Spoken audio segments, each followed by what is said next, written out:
let's try to get going here. So that last homework and the project are due by the end of the day today. So I'll try to start grading those homeworks and get those done tomorrow. Got a pretty open day, so I should be able to get through those. And then everything kind of should be graded except for the project, the final to that point. Our exam is, I believe, Thursday at noon, but let me double check that. So, because I would hate to mix you guys up with another class. Yeah, so Thursday at noon. I put up those additional kind of final questions in there. And kind of work through some of those if you guys want to here today, or if you have any questions on the other one, we can kind of start with those. So do you guys have any questions that you want to kind of see worked out, or want me just kind of start tackling these additional ones? Can we see another of the proof that it's not, or like an alternative to not being discrimination? Oh yeah. I think. Yeah, I think I haven't read the new one, but let me see. Which of the following could be correct justification?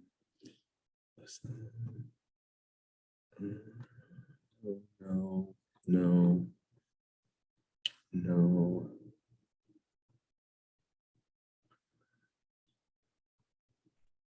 I think this 6th one actually will apply. So let's work through this one. I think I'll get at what you're wanting to get at. So assume that we have a supply of European players that is slightly lower than that of American players, and that European players are slightly higher quality. Suppose the salaries of American players are greater. Use graphs, blah, blah, blah, to be evidence why this is or is not necessarily evidence of discrimination. So got a couple things going on. So the first is that we're going to have what? A lower supply of European players. So start out here.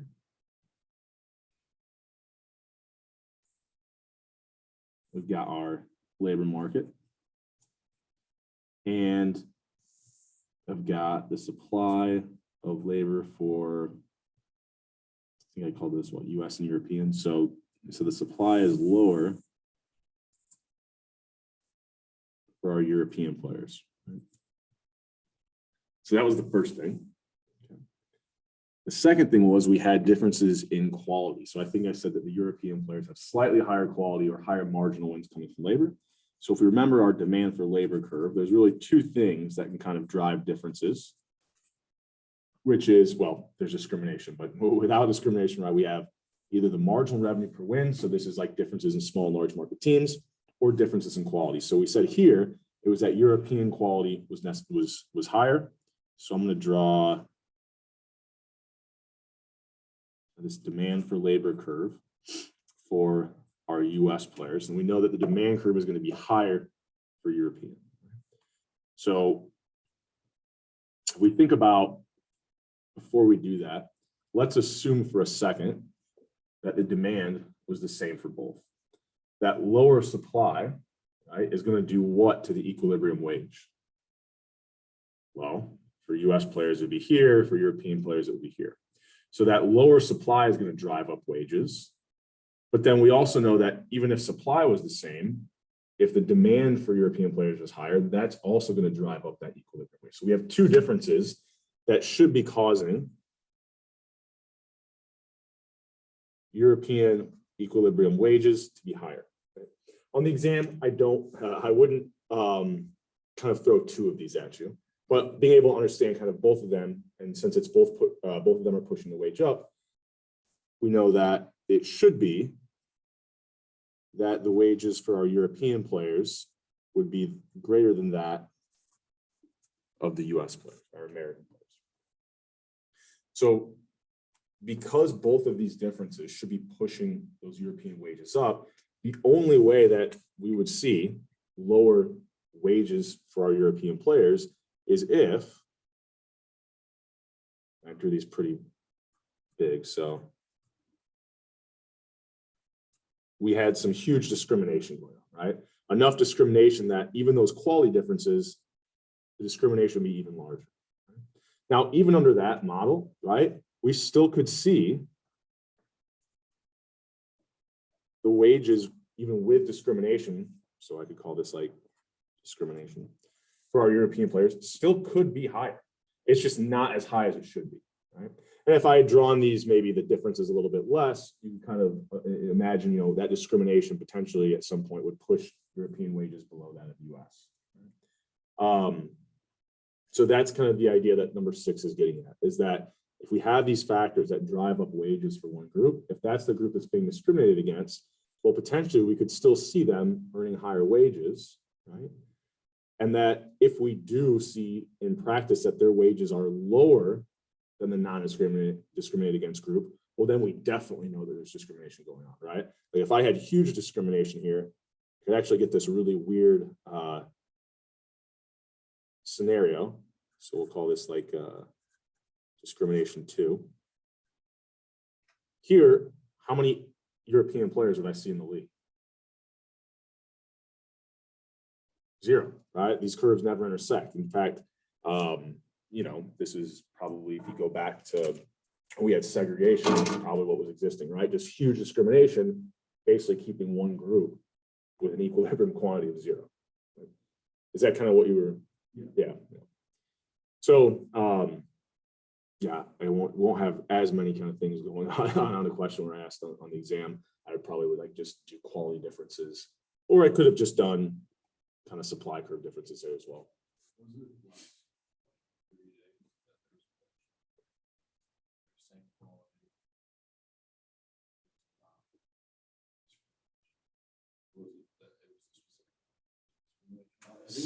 Same quality. Oh, I think what you might be getting at is, so this was number 6, right, on those additional practice problems. Let's say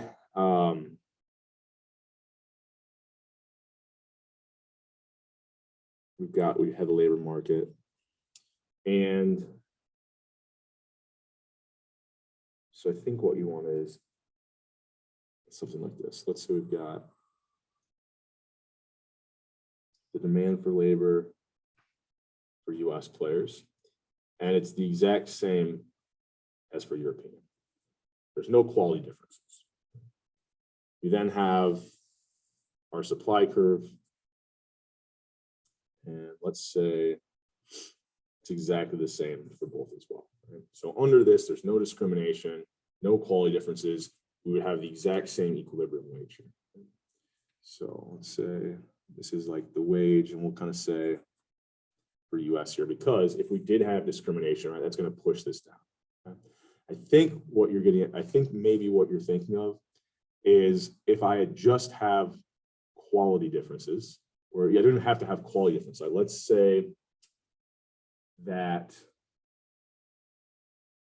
European players are, for whatever reason, only on large market teams, right? Well, once again, that demand curve for labor, one of those components is the marginal revenue per win. So if they're only on large market teams, we would actually expect to see as a group, their demand curve be higher, right? Now, if we did have discrimination, there's really 2 kind of outcomes, right? Because if it's a pretty small amount of discrimination,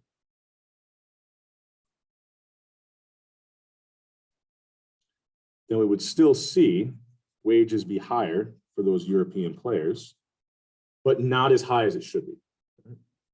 So just seeing higher wages isn't evidence that there's no discrimination, right? Because if there is something that's driving the demand curve up higher for that discriminated group, even if it's just the fact that they're more likely to be on these large market teams, then even though that wage is higher, it's still not as high as it should be. And then, let's see if I have another color here. And then, if the discrimination was large enough,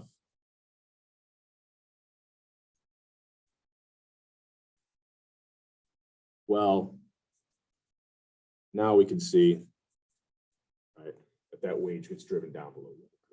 So I think in the question we said, if we did see lower wages, why would that have to be evidence of discrimination? Well, because we know that the demand curve is higher, and if that's the only difference we have, well, then it would have to be that the reason why they're getting lower wages is this discrimination is driving it below the non-discriminated group. Does that make sense? Any other questions on that one? Any other questions? Let me just kind of pick a few. See you thinking over there. Yeah. 4 on the new problems and also Okay. 1. On the new problems? Yeah. Let's do 1 first, but I definitely do want to work through 4. So let's say we've got women's soccer players at every quality level are paid less than the U.S. soccer team, okay? Or U.S. players, or sorry, men's U.S. players. Which of the following reasons would be a correct justification for why U.S. women's soccer earning less than U.S. Men's soccer is an example of gender discrimination? Okay? So it's a similar idea. If we're seeing a lower wage, then we know that's evidence of a discrimination. If basically here, women's soccer would be the European players and the US would be the men's team. So we're really looking for a factor, and I showed that to you guys and I didn't switch this over, hold on. So that was kind of that example I just added in, right? So if we basically just relabeled the US as men's and then European as women, but we know then the equilibrium wage for women should be higher. So if we do see it be lower, we know there's discrimination going on. So it's going to have to be, we're looking for a factor in this problem that would cause women's demand to be higher. So if we looked at all these options, I guess I kind of punted on none of the above, but if we saw higher ticket prices for men's soccer games, that would be evidence that the marginal revenue per win is going to be higher for men. So that's not going to help us, right, get a higher demand curve for the female team. Higher supply of U.S. women's soccer players. Well, that's actually the exact opposite of that first problem we were working through, right? Because higher supply or greater supply, we have men's, and then we'll assume here we're not given a factor that relates to demand, so we just assume, right, there's no differences there. So if we had higher supply of female soccer players, that's going to drive that wage down, right? So that wouldn't be evidence of discrimination. So it's either going to be C or none of these. Greater TV viewership and broadcast deals for U.S. men's soccer games. Well, that is going to be something that would drive up marginal revenue per win. And there, if we did see lower wages for men, we know that would be evidence of discrimination. So C is going to be that correct answer. Does that make sense? Yeah. So if I guess the way this one's phrased, a little bit different than some of the other questions that I would phrase them, but the idea is that we're looking for something here. We're assuming everything else is constant, and which of these would explain why there is discrimination, right? And so the only one that would definitely mean we would see discrimination is this greater TV viewership and broadcast deals, because that would mean that the wages should be higher. So if we see that they're lower, we know that's evidence of discrimination. And then 4 was the other one you said? Yeah, so I can guarantee you'll see one like this. So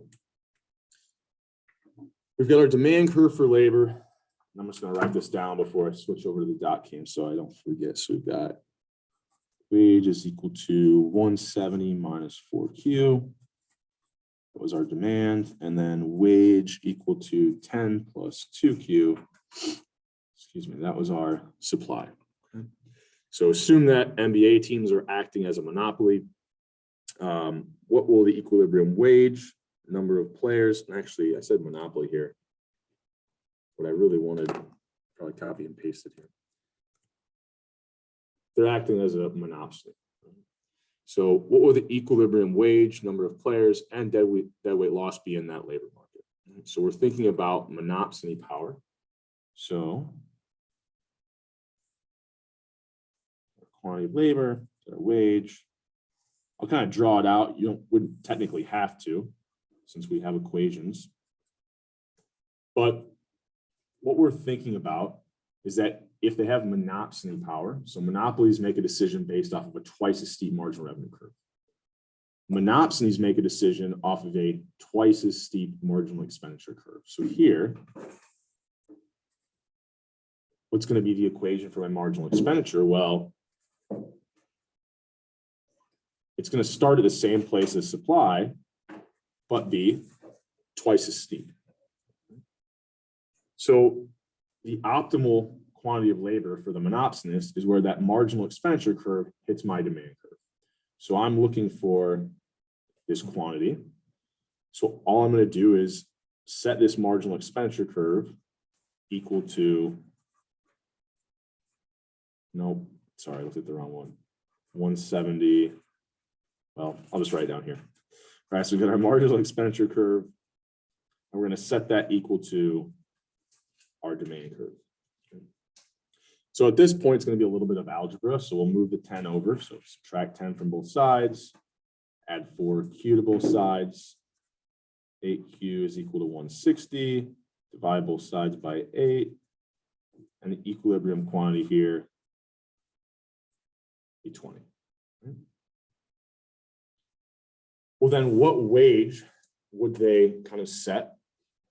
Well, they know at this quantity of labor, labor is willing to supply its labor at this low of a wage, right? Wherever we're at on that supply curve. So how do I figure out what that lowest wage the players would play for is? Well, I've got the quantity. I've got the equation for the supply curve. I'm just going to plug that quantity into my supply curve, right? So if I plug in 20 here, it'll tell me that last wage that players are willing to play for.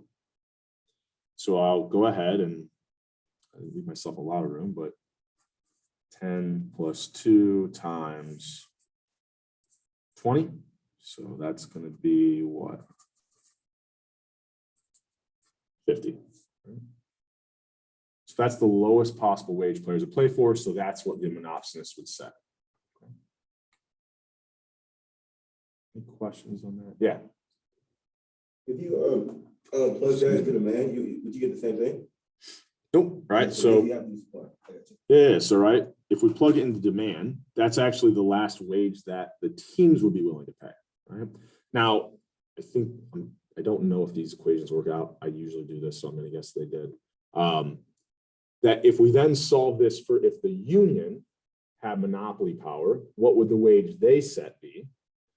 And I'm going to go out on a limb and guess it works out so that, and it may not, that the equilibrium quantity that union would want is the same. And then we would plug that into the demand curve to figure out what wage the union would set, right? So this was the wage that the monopsonist or the teams or the league was setting. So same kind of idea. We could put this all on the same graph. It's probably easier to just kind of visually kind of separate it out, because I think B, I don't think we completed A yet, but B is where we kind of have the union. Oh, why is this written? This is all written backwards. It's probably because I wrote this too quickly. So, all right, the only demander of labor. So the union should be acting like a monopoly. And I'll re-upload this file so that you kind of have these changes here. So the other thing I think we were asked for in 4A was deadweight loss. Right? So deadweight loss is going to be all the surplus or the difference between the demand and supply curve that we lost out on by not being at that kind of perfectly competitive point. So we're going to have to find a few more values here to be able to calculate what that is. Well, one of them was, where are we at in the demand curve? Okay. So same idea. If I know that I'm at a quantity of 20, how do I figure out where I'm at in the demand curve? We'll just plug a 20 into that quantity. So I would have what? 170 minus 4 times 20. So 90 here.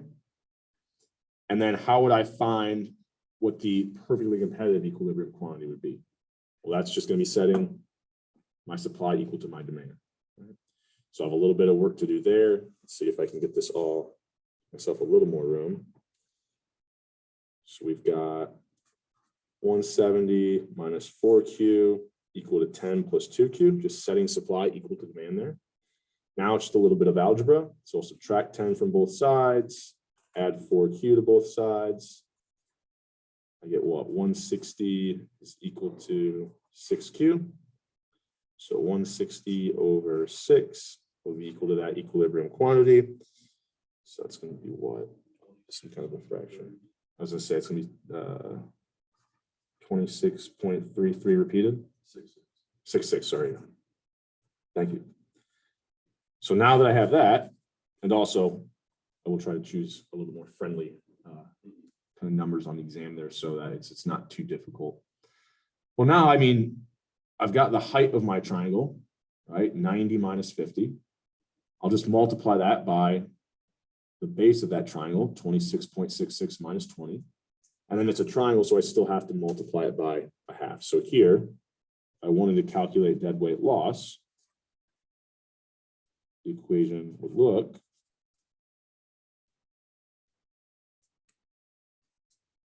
something like that.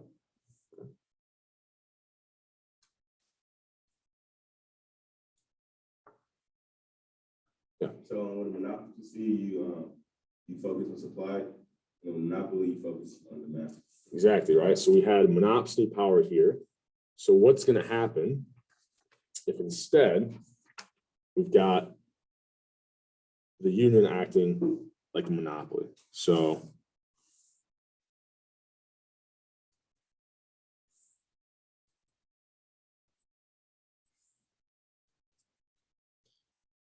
first of all, we've already solved for this point, so we might as well put it on there, right? We know that the perfectly competitive equilibrium is 26.66.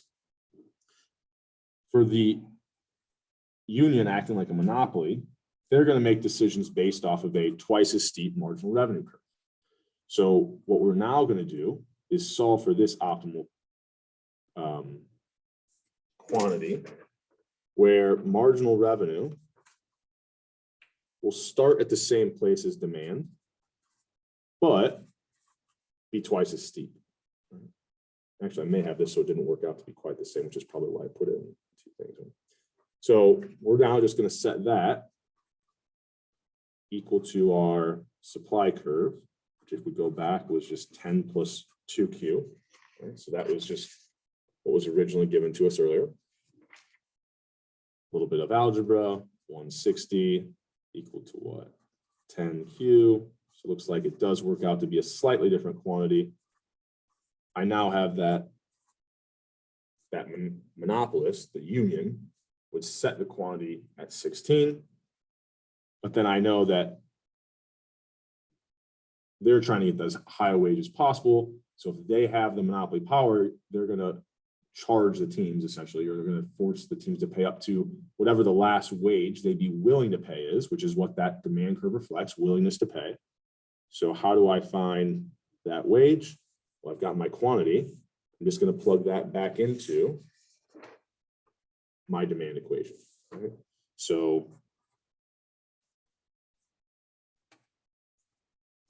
I just plug that optimal quantity into my demand curve equation.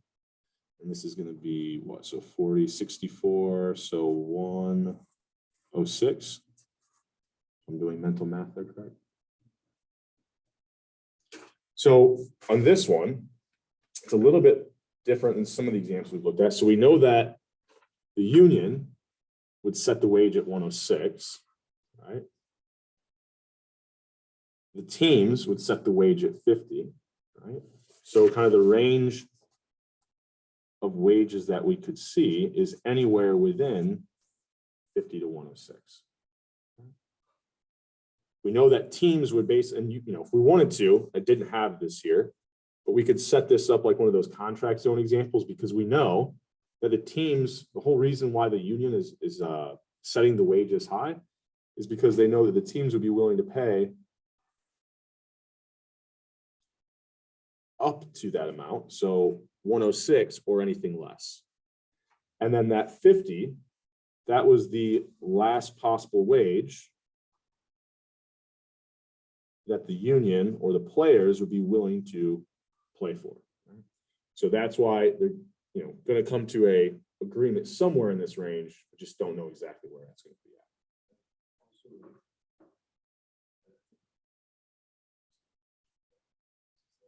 be at. Yeah.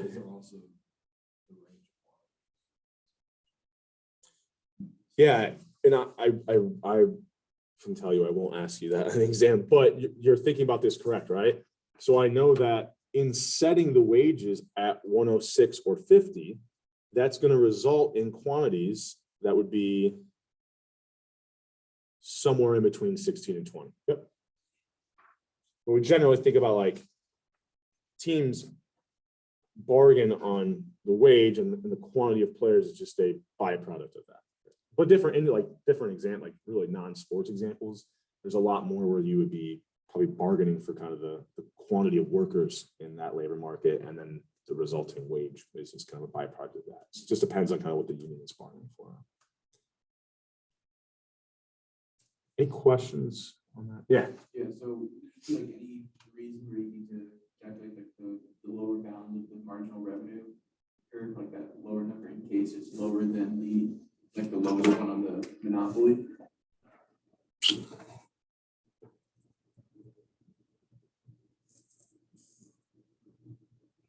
Let me think. Yeah, you shouldn't need to, because even if it was below that point, so let's say this was below 50, right? It's not,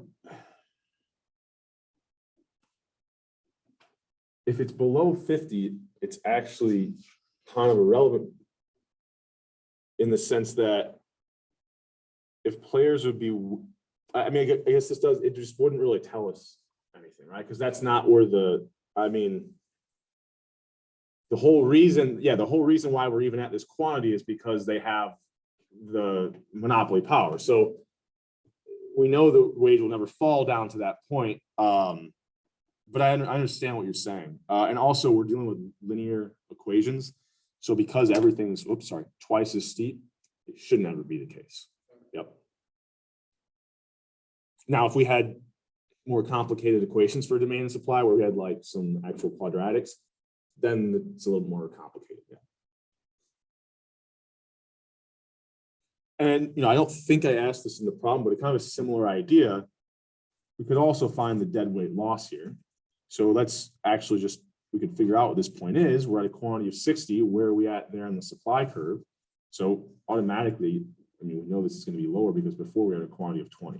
So it would matter if we were at the same quantity that, there's no way if we're at the same quantity, we can end up with different values there. Exactly, right? But so what would we do? We would plug 16 into our supply curve. I think our supply curve, just to remember, was 10 plus 2 times Q. So we'll plug a 16 in here. This is what? 42. So the only reason why we would need to find that point is to do something like calculate deadweight loss. Yep. Any other questions? And if I was doing this, I would definitely solve them separately, like monopoly power by the union, monopoly power by the teams. Just makes it a lot easier to kind of have a visual to go along with it. Any other questions on that problem specifically? How much room are we gonna have on these things actually? Like drafts? I will bring lots of blank paper. So if I've tried to space out the parts of the short answer to what I think is plenty of room. If it's not, blank paper, write down what problem it is. You could have a whole sheet for one part A of a problem. Yeah. Yeah. Have you? Yeah. So actually here, because now that I say that, I know I've got it here and I forget. I don't want to say the wrong thing. I think I know what it is. I believe it's 10 and 5. Let me see. I think I did 10 and 5. Yep. So it's going to be 10 multiple choice questions. And then the 5 short answers. One has part A and B, A, B, C, A, B, C, D, A, B, A, B. So, the short answer is going to be worth a significant number or higher number of points. I believe the kind of point breakdown is going to be that the multiple choice accounts for 30%. So each one's worth 3. And kind of the short answer, there's a lot more there. So I can give more partial credit and yeah. Get you going. Yeah. All right. All right. Yep. Next out of this, and I'll go back here. So, all right. Any other questions as you were kind of looking through these? Like I said, we worked through 6. This is really similar to kind of that additional example I did with where we just had demand differences for US, European. We worked through this. So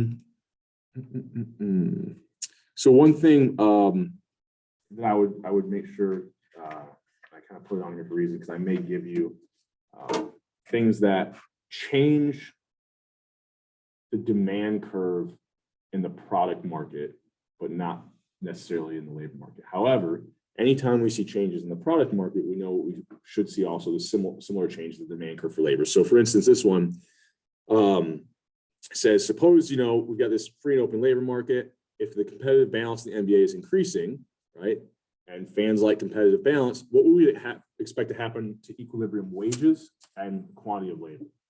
Well, if we know that demand for the product is increasing, we think about it as, so if I have the demand curve, sorry, not for labor, just like the number of wins, we have a twice as steep marginal revenue curve. Well, if competitive balance goes up such that it drives up demand, well, that's also going to be driving up marginal revenue. So not every win, the marginal, wherever marginal revenue with this number of wins was before, it's going to be way higher now. So we know that anything that drives up demand for the sport, in this case, competitive balance, is then also going to, so if we have our supply of labor, here we have our demand for labor. The marginal revenue per win is now higher. That was one of those components in our demand curve for labor. So we should see anything that drives up the demand in the product market will also drive up demand in the labor market. Think about it as, even if players are giving you the exact same number of additional wins, each one of those wins is now worth more money, right? And so we should see that demand increase, right? Push the quantity of labor and wages up. And then obviously a demand decrease would be the exact opposite.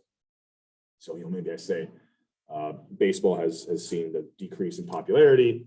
What do we expect to happen to equilibrium wages and number of workers there? Other questions, either on either set of those, or just a general question?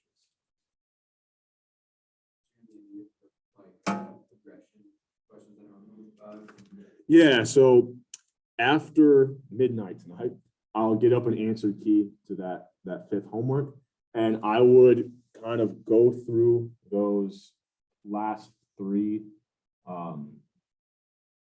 problems on the homework to kind of get an idea about the types of kind of questions I could ask you regarding linear regression. I believe I only have, I know that there's the kind of one final short answer, and it looks kind of similar to those questions, but there will be just that one short answer question where I'll give you kind of a variable on the left or the right-hand side. It'll kind of think about, I'll give you a value maybe for that coefficient. And you think about what that tells you about the relationship between those two things.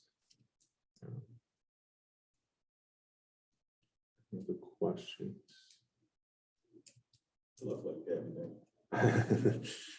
Yeah, so I mean, like I said, between these like practice problems, the additional ones, and then really focus on those answer keys for the homeworks, because those are kind of how they should have been. Like, even